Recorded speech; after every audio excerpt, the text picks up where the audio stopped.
Et salut tout le monde, c'est MT, j'espère que vous allez bien car aujourd'hui dans cette vidéo on va tout simplement parler config PC. Je vous ai sélectionné les meilleures configurations, en tout cas ce que je suppose comme étant les meilleures configurations pour des petits budgets, donc allant de 600 € jusqu'à 1000 €. Ces configurations là seront faites beaucoup plus pour jouer en 1080p à tous les jeux compétitifs du moment ainsi que les AAA sans trop de soucis. Au niveau de la partie budget, je le dis direct, à 600 €, en dessous de 600 €, c'est quand même compliqué de pouvoir aller chercher sur des configurations neuves qui puissent vous tenir dans le temps et qui soient un minimum qualitatives. C'est pour ça que je vous conseillerais directement d'aller chercher sur l'occasion si vous avez un budget inférieur. Si vous souhaitez mettre au défi, vous pouvez à ce moment-là me poser vos questions pour des budgets possiblement inférieurs directement en description, mais c'est vrai que ça risque d'être quand même assez compliqué. Si vous aimez ce type de vidéo, n'hésitez pas à me le dire directement en commentaire, c'est fait pour vous. À vous abonner, à activer la cloche des notifications, c'est juste là pour être au courant de toutes les prochaines vidéos. Et puis à mettre un petit pouce bleu tant que vous y êtes, ça m'encourage à vous produire ce type de contenu. Avant d'attaquer la vidéo, cette vidéo est sponsorisée par partenaire de la chaîne qui est VIP Hirosudiki, que vous connaissez certainement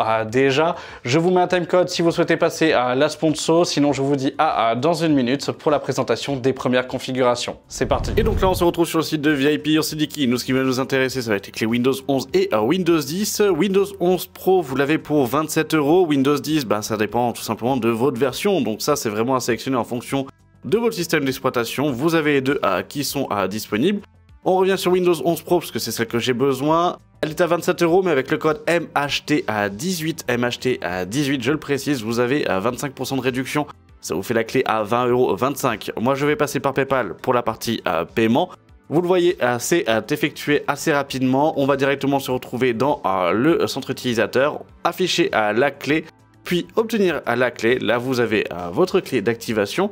Pour ce faire, après, on va directement dans les paramètres d'activation de Windows. Vous allez faire ajouter une clé pour vous. Moi, je la modifie pour ma version. Après, vous la copiez, coller directement dans l'espace de la fenêtre prévue pour. Et votre Windows est activé pour 20 € grâce à VIP Hirosudiki. Et voilà, la sponsor étant passée, maintenant on va attaquer directement par les configurations. Comme je disais, c'est vrai que c'est quand même compliqué de faire des configurations inférieures à 600 €. 600 €, c'est quand même un budget, j'allais dire aujourd'hui, qui est viable. Mais d'un point de vue qualité, on fait beaucoup de concessions sur les composants. Et c'est vrai que malheureusement, d'un point de vue évolution de cette même configuration, ça ne sera pas ultra évident parce qu'il y aura beaucoup de choses à changer dès que vous allez vouloir changer ou faire une upgrade sur un ou deux composants. Et maintenant on va attaquer par la première configuration. La première configuration est sur une base d'Intel avec un i3 12100F, excellent processeur pour le gaming en termes de rapport qualité-prix, en termes de performance aussi. Pour tout ce qui va être streaming, montage vidéo, etc., ça va pouvoir le faire, mais vraiment très limité. C'est pas dingue, c'est vraiment pas ce que je vais vous proposer à ce moment-là. On est à 94 € pour ce pros, ça suffira largement. Pour la carte mère, et c'est là où on rogne d'un point de vue qualité, on va partir sur une carte mère dite de bureautique, une MSI Pro H610M en DDR4. On oublie tout ce qui est Wi-Fi, on oublie tout ce qui est techno. Vous avez que 2 slots de RAM possibles. On est sur la DDR4. Vous avez 15 slots possibles pour le SSD NVMe. On va se retrouver avec une carte mère qui est limitée, qui est suffisante pour pouvoir faire tourner le processeur, mais qui va pouvoir l'exploiter pas non plus à 400%. Mais voilà, c'est vrai que c'est pas non plus une carte mère qui est folle. Et voilà, pour le budget, c'est pas évident. On est à 70 € pour cette carte mère là. Ça va être, j'allais dire, une alternative la moins chère possible qu'on va pouvoir retrouver. Mais voilà, si je vous conseille une chose, si vous avez un peu plus de budget, partez sur une carte mère un peu plus haut de gamme à ce moment-là, parce que là, on est vraiment du coup sur le bas de la carte mère. Pour tout ce qui va être RGB, ARGB ou autre, justement, cette carte mère n'a pas de connexion ARGB, on va uniquement être sur du RGB. Donc pour ça, au niveau du ventirad, on va partir sur le Thermalright Assassin X120 SE classique, pas ARGB, parce que vous n'aurez pas la possibilité de le connecter dessus. Donc ça, il faut y faire attention. Vous avez simplement un petit connecteur RGB en bas de la carte mère. Au niveau du Thermalright, on aurait très bien pu laisser le ventirad de base de Intel. Moi personnellement, je préfère gagner un peu plus en performance, avoir quelque chose qui pourrait être utilisable, notamment aussi sur un i5 si un jour vous faites une upgrade, plutôt que de rester sur le ventirad de base d'Intel, qui est d'une moche et qui en termes de performance, du coup est pas ouf. Là vous êtes à 19 €, donc autant vous dire que c'est pas énorme. Au niveau de la RAM, on va partir sur 16 Go de RAM, c'est le minimum pour pouvoir jouer en DDR4, Corsair Vengeance LPX 16 Go, 2 x 8 Go en 3200 MHz CL16. Ça c'est le minimum, on reste sur de la bonne RAM. et vous êtes tranquille. Pour l'aspect stockage, là cette fois-ci on va partir chez Lexa avec le NM610 Pro, donc c'est un SSD en Gen 3, c'est reste du NVMe. Au niveau des taux d'écriture et de lecture, on n'est pas ouf, c'est 3300 en lecture pour 2600 en écriture, c'est pas énorme. Par contre ça vous permet d'avoir 1 Tera de stockage, parce qu'à l'heure actuelle il est en promotion à 52 €. Autant vous dire que pour une config gamer entrée de gamme, généralement on va plutôt pencher à partir sur du 250 ou du 500 Go de stockage. Moi j'ai préféré partir sur 1 Tera simplement parce qu'aujourd'hui les 3/4 des gros jeux, notamment je vais prendre du GTA, du Call of, etc., prennent quand même pas mal de place en termes de stockage, et je retrouve qu'aujourd'hui avoir 500 Go c'est pas suffisant et que 1 Tera c'est le minimum, en sachant aussi que finalement sur la carte mère vous avez qu'un seul emplacement, donc vous n'allez pas pouvoir ajouter de stockage sauf en 2,5 pouces ou en fait en 3,5 pouces en SATA classique. Donc autant vous dire que là je préfère mettre le pâté directement d'entrée de jeu. Au niveau de l'alimentation, on va partir chez MSI avec une A550BN. On n'est pas sur une alimentation modulaire, on va rester sur du classique, mais au moins vous êtes sur 60 €, ça suffira pour alimenter toute la configuration, et on reste sur une alimentation qui est un minimum de qualité. Au niveau du boîtier, alors beaucoup vont le décrier, mais moi personnellement j'ai préféré partir sur ce boîtier de là simplement parce que ça vous fera une bonne base pour évoluer plus tard. Physiquement parlant, la configuration d'un point de vue design, quand vous allez la mettre dedans, on va dire comme quoi vous allez avoir une petite cacahuète dans un boîtier quand même assez grand. On est sur un boîtier mid-tower qui permet de pouvoir mettre des cartes mères d'ATX, permettre de pouvoir mettre aussi quand même pas mal de grosses cartes graphiques. Il est vendu avec 4 ventilateurs donc ARGB, et vous avez le contrôleur derrière que vous pouvez soit brancher en SATA, soit brancher sur la carte mère. Là vous allez pouvoir le brancher sur la carte mère, donc là on sera tranquille, mais c'est vrai que malheureusement du coup ça fera peut-être un petit peu petit d'un point de vue design. Vous allez avoir donc des USB classiques, on n'a pas d'USB Type C sur la carte mère en entrée, donc autant vous dire que sur un boîtier mettre de l'USB Type C vide en façade c'est peut-être pas évident, donc c'est aussi pour ça que j'ai choisi celui-ci.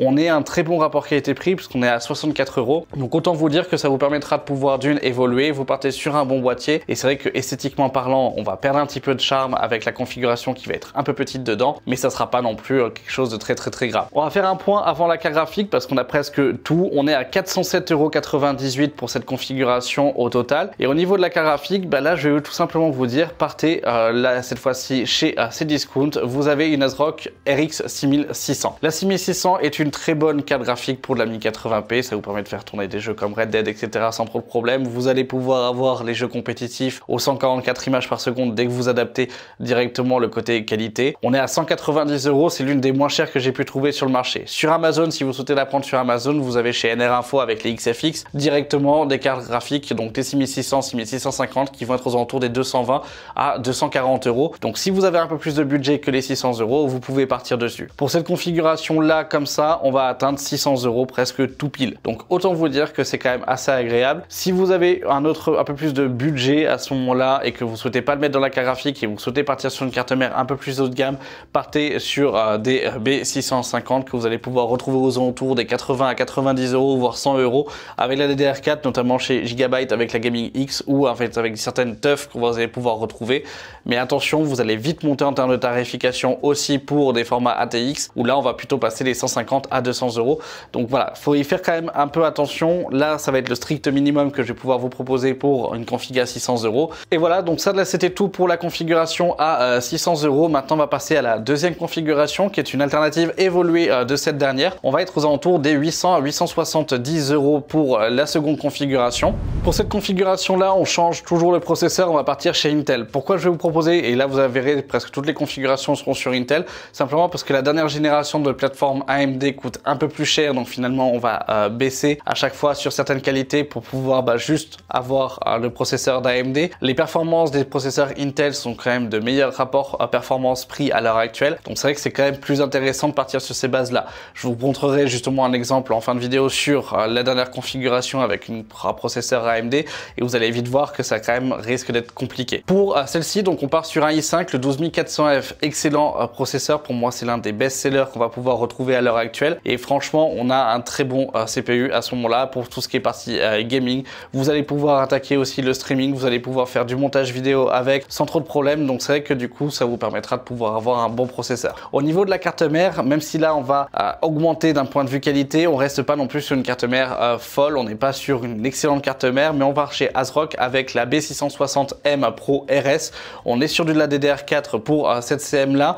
Vous avez donc un port NVMe, vous avez les 4 ports de RAM, vous avez de l'USB 3, de l'USB type C, vous avez tout ce qui est connectique, donc ARGB et RGB. C'est la carte mère qui pour moi est la moins chère à l'heure actuelle et qui est la plus intéressante sur ces prix-là parce qu'elle vous permet d'avoir tout finalement. Elle est quand même bien équipée, même si elle n'est pas non plus d'excellente qualité, mais ça suffira largement pour du gaming. Pour un i5. Au niveau du système de refroidissement, et là on va retrouver chez Thermalright avec le Frozen Note 240 ARGB à 60 €. Excellent water cooling, je vous l'ai présenté d'ailleurs sur la chaîne, donc n'hésitez pas à aller voir la vidéo. Et clairement pour un 12400F ça fera le taf sans aucun problème. Au moins on part sur un water cooling, on aurait pu partir sur des ventirades, mais clairement en termes de tarification, il vaut mieux partir sur un water cooling à ce moment-là. Et là on va gagner en termes de performance et au moins vous avez pour 60 € aussi le côté design qui s'ajoute, donc ça pourquoi pas. Au niveau de la RAM, Corsair Vengeance RGB RS 16 Go 2x8 Go en 3200 MHz CL16 à 53 €. Ça reste un bon prix. Vous pouvez partir sur des Vengeances qui vont être un peu plus hautes à ce moment-là à 54 €, mais là clairement 52,90 €, donc 53 €. Ça reste pour moi en fait les RAM que je vais vous proposer qui sont le meilleur rapport qualité-prix à l'heure actuelle. Au niveau du SSD, toujours on va partir de chez Lexar. On va garder le Lexar que je vous ai présenté tout à l'heure à 52 € pour 1 Tera. C'est vraiment le bon plan du moment parce que clairement les SSD ont augmenté d'un point de vue prix, donc c'est vrai que malheureusement celui-là ça va être le seul qui va avoir vraiment un bon rapport qualité-prix à l'heure actuelle sur le marché. Alimentation, on va rester chez MSI avec la mag à 650 BN, alimentation qui est de bonne qualité. On est sur une alimentation qui est non modulaire, donc toujours avec tous les câbles de brancher à 65 €, donc ça restera ok, ça suffira pour alimenter toute la config. Au niveau de cette configuration là, pour le boîtier, je suis parti sur un boîtier de plus haute qualité avec de meilleures performances. On va partir chez le NZXT H5 Flow, très bon boîtier, on est à 90 €. Il est vendu avec 2 ventilateurs. Vous avez un ventilateur en sous-bassement au niveau du cache alimentation qui va directement refroidir la carte graphique et un ventilateur arrière. Donc on verra juste après qu'on va ajouter 2 autres ventilateurs, mais clairement pour ce boîtier ça reste un très bon boîtier. Vous avez la vitre, vous avez le design, on reste sur quelque chose de sobre. Vous avez du mesh à l'avant qui est quand même bien fait, le boîtier est de très bonne qualité, donc là je peux vous le conseiller sans trop de problème. Au niveau des ventilateurs, comme je le disais, on va rajouter 2 Arctic P12 Max à 11 €. Meilleur rapport qualité-prix, meilleure performance prix pour les ventilateurs à l'heure actuelle. Ça reste de très bons ventilateurs. Après on oublie le côté RGB, c'est aussi pour ça que j'avais choisi le water cooling pour pouvoir donner un petit peu une touche de RGB. On oublie le RGB en façade avant. Si vous souhaitez, vous avez les versions RGB mais des P12 classiques, pas des P12 Max qui sont un peu plus chers. Après ce sera à vous de voir au niveau de vos goûts et si vous avez un peu plus de budget, mais en tout cas pour là moi je suis resté et je vais rester sur le côté performance avec les P12 Max. Au niveau de la carte graphique cette fois-ci, on va partir directement avec une RX 6650 XT, donc on augmente en termes de gamme. On va partir avec cette carte graphique là à 240 €.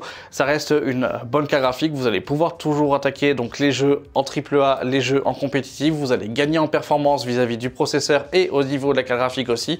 Autant vous dire que là vous serez gagnant. Pour le budget des 800-860 €, c'est vrai que ça va être la carte graphique que je vais pouvoir trouver en intermédiaire et qui sera mieux. On va oublier les cartes graphiques de chez Nvidia pour les petits budgets parce que malheureusement elles sont pas très bons en fait en termes de rapport qualité-prix, donc c'est pas évident. Petite chose à noter pour cette configuration, vous serez obligé de rajouter un hub fan. Pourquoi? C'est parce que cette carte mère là, donc la ASRock ici présente, n'a pas assez de connectique pour les parties ventilateurs, parce que quand on compte les 2 ventilateurs du boîtier plus les 2 ventilateurs, donc les P12 Max que l'on rajoute, la pompe et le water cooling à ce moment là, donc les 2 ventilateurs qui sont splittés en un, finalement ça vous fait quand même 6 connectiques. Ici vous en avez que 2 en bas plus 2 en haut, donc c'est vrai que c'est quand même assez léger. Les 2 en haut ça va être CPU et pompe fan, donc pour pouvoir mettre la pompe ainsi que les ventilateurs du water cooling. En bas vous allez brancher donc le ventilateur à l'arrière juste ici pour en fait le ventilateur arrière simple, ce qui vous laisse finalement 3 ventilateurs à connecter et vous avez que 2 prises. Donc voilà, donc je préfère vous mettre directement un splitter, comme ça vous le branchez le splitter et les 3 ventilateurs dessus, les 3 ventilateurs de façade.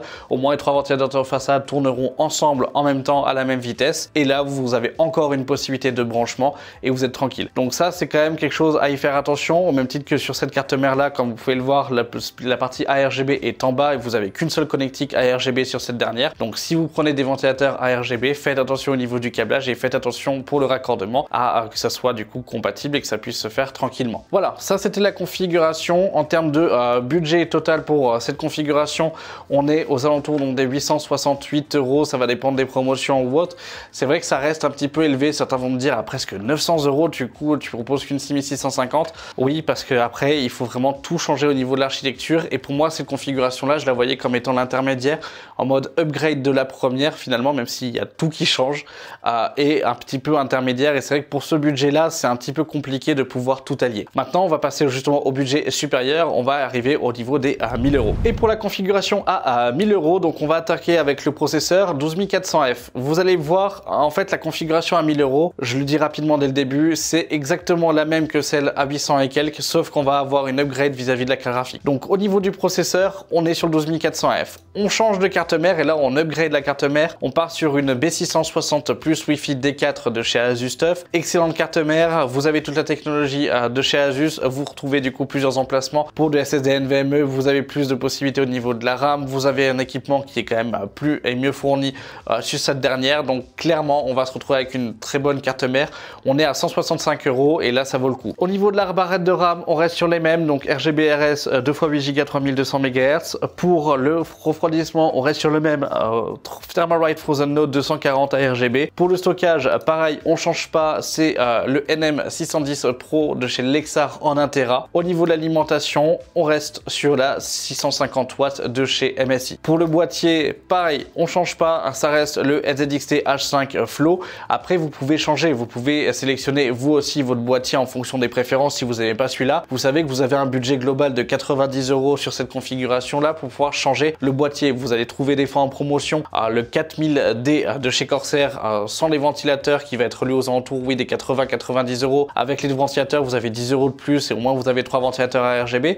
C'est comme vous voulez. Mais clairement, du coup, à 90 €, pour moi, ça va rester l'un des boîtiers qui va être le mieux, en tout cas, positionné pour cette configuration-là. Donc pourquoi pas. Pareil pour les ventilateurs, on reste sur les P12 Max pour la même raison que tout à l'heure. Et pareil du coup pour le hub, parce qu'on va être sur la même configuration au niveau de la carte mère, même si on est chez TUF, elle va avoir le même défaut que la ASRock vis-à-vis des ventilateurs. Donc on va même conserver le Deepcool FH04, donc le petit hub. Et là on va attaquer le point d'évolution majeur de la configuration qui fait qu'on passe de 860 à 1000 €. C'est tout simplement la carte graphique. La carte graphique, soit vous partez sur la RX 6750 XT qui vous permettra de pouvoir partir sur de la 2K pour pouvoir jouer au gros AAA mais en ayant plus de performance, pour pouvoir faire presque tout tourner en ultra pour les AAA, et au niveau des compétitifs avoir un peu plus de performance aussi. Donc là vous êtes à 350 €. Sinon vous pouvez partir à 390 € avec une RX 6800, ce qui fait que la configuration totale que je vous ai présentée, là celle-ci à 1009 €, on part avec donc la 6750 XT, et si vous avez un peu plus de budget, que vous avez 40 € de plus, et ben là vous partez sur la 6008. Autant vous dire que ça c'est quand même ultra agréable, on se retrouve avec une bonne configuration, on va pouvoir attaquer la 2K. C'est aussi pour ça qu'en introduction je disais que la 2K c'est plutôt aux alentours des budgets des 1000 à 1500 €, parce qu'à 1500 € on va partir sur des cartes graphiques plus hautes et surtout sur des processeurs peut-être un peu plus adaptés, mais clairement là vous êtes tranquille et vous avez une bonne configuration pour 1000 €. Les composants qui seront à changer si vous avez un peu plus de budget, c'est l'alimentation, partir peut-être sur une alimentation un peu plus haute. Si vous souhaitez à ce moment-là partir aussi sur une carte mère avec la DDR5 pour pouvoir voir dans le futur, pourquoi pas à ce moment-là, mais vous allez vite monter aux alentours des 200 € pour ces cartes mères là, et en sachant aussi que la DDR5 va vous rajouter une centaine d'euros pour pouvoir avoir un kit équivalent, enfin en 32 Go 6000 MHz à ce moment-là, mais pour la Corsair par exemple vous allez être aux alentours des 135 € pour la DDR5. Tout à l'heure je vous ai dit comme quoi c'était compliqué de partir du coup sur une base AMD. J'ai refait une configuration donc AMD à ce moment-là pour pouvoir vous la montrer en partant sur une base de 1000 €. Pour cette base de 1000 €, on part sur un 7600X à 238 € à ce moment-là, donc Ryzen 5. Là, ça reste largement bon, on est sur un bon processeur, même si en termes de performance, il va avoir une équivalence avec le 12400F en gaming. Donc c'est vrai que malheureusement, du coup, ça va être un petit peu plus cher finalement pour des performances qui vont être équivalentes. Alors il va être supérieur, d'accord, mais ça va pas être supérieur de 70%. C'est aussi pour ça que je parle d'équivalence, c'est quand on voit une différence que de 10 à 15 FPS maximum et qu'on fait déjà tourner le jeu à 144, bon pour voir la différence déjà d'une banco, et puis pour moi c'est pas réellement pertinent d'y mettre autant de tarification de différence pour pouvoir avoir aussi peu d'évolution finalement sur les performances. Au niveau de la carte mère, on part sur l'une des cartes mères les moins chères qu'on va pouvoir retrouver, mais les plus qualitatives aussi dans les bas prix pour les processeurs AMD en AM5. Vous êtes sur la MSI B650M Gaming Plus Wi-Fi, donc là on a le Wi-Fi, on a tout ce qu'il faut. Niveau connectique, elle est parfaite jusqu'au tour. Vous êtes sur la DDR5 et ça va être l'une des cartes mères finalement qui va avoir le meilleur rapport performance-prix du marché, parce qu'en dessous de ça, on va directement attaquer sur des cartes mères de bureautique, et ça malheureusement je vous le proposerai pas sur un budget à 1000 €, même si on peut quand même baisser un petit peu, et à ce moment-là on aurait pu augmenter à la carte graphique. Je préfère pas rogner sur ce type de produit, en sachant que il faut quand même aussi avoir une bonne carte mère pour pouvoir gérer correctement la DDR5 et correctement les processeurs d'AMD.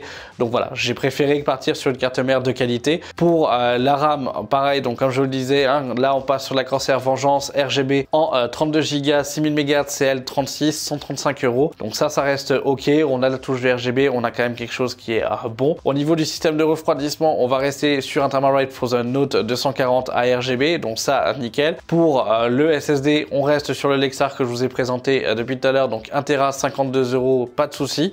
Et au niveau du boîtier, on repart sur un Deep Cool à ce moment-là. Et au niveau de l'alimentation, on va partir avec une 650 watts, puisque ça suffira pour notre carte mère, enfin notre carte graphique, même si ça va être un petit peu léger à ce moment-là, et que si vous souhaitez partir sur une 750, vous pouvez, mais à 750, vous allez rajouter 40 € de plus à ce moment-là. Là, elle sera utilisée sur une charge utile à 85% de sa possibilité, donc ça suffit, mais c'est pas le top, mais ça suffit.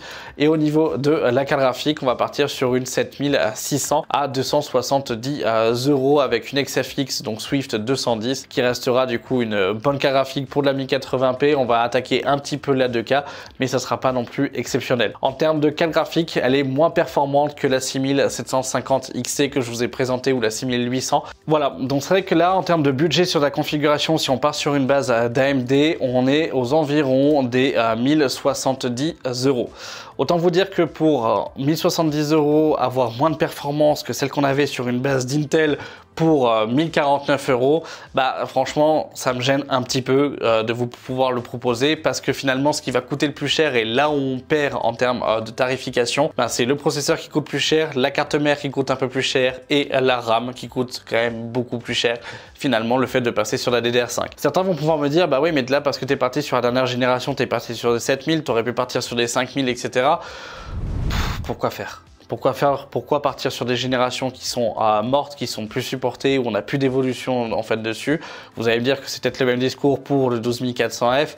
Clairement, oui et non, sauf que le 12400F, il a un très bon rapport qualité-prix, et c'est pour ça que je vous l'ai proposé. Vous pouvez voir des configurations aussi, quand on parlait de la configuration à 600 € inférieure, où vous allez voir sur YouTube des personnes qui vont utiliser le 3600X, le Ryzen 5, donc 3600X, avec des cartes mères pareilles de bureautique en B450. À ce moment-là, oui, ça fonctionne, oui, vous allez gagner, mais l'écart en termes de performance et l'écart en termes de prix n'est pas si significatif pour moi et vaut pas réellement le coup. C'est pour ça que je vous ai pas proposé ce type de configuration-là, et que je suis parti directement sur un budget minimum de 600 €, pour partir sur des budgets qui vous permettent au moins d'avoir des technologies qui sont, j'allais dire, de dernière génération, mais surtout des technos, ou surtout des configurations qui puissent tenir dans le temps et qui puissent être évolutives. Partir sur un processeur qui a déjà 5-6 ans, non, en fait, autant vous diriger à ce moment-là sur de l'occasion, avec des configurations qui seront plus grosses directement, plutôt que de partir en fait sur ces configs-là en neuf directement. Voilà, donc c'est vrai que c'est pour ça que j'ai fait ce choix-là, et c'est aussi pour ça que dans l'explication, AMD va rester quand même assez peu compétitif au niveau de la partie processeur face à Intel. Au niveau des cartes graphiques, AMD est ultra compétitif comparé en fait aux cartes graphiques de chez Nvidia. Donc c'est aussi pour ça que ça a motivé un petit peu mon choix dans ce type de configuration-là.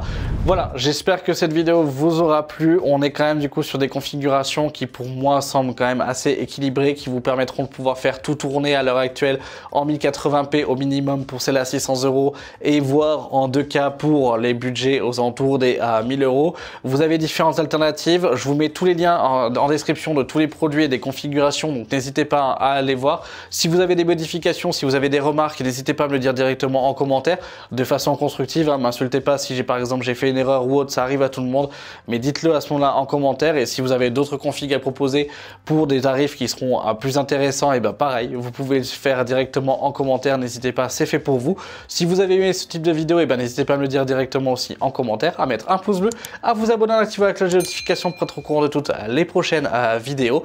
C'est ce qui m'encourage moi aussi à vous produire du contenu. Merci d'avoir regardé la vidéo jusqu'à la fin, et moi je vous dis à la semaine prochaine ou à cette fin de semaine pour une prochaine vidéo tech sur la chaîne. C'était MT, salut!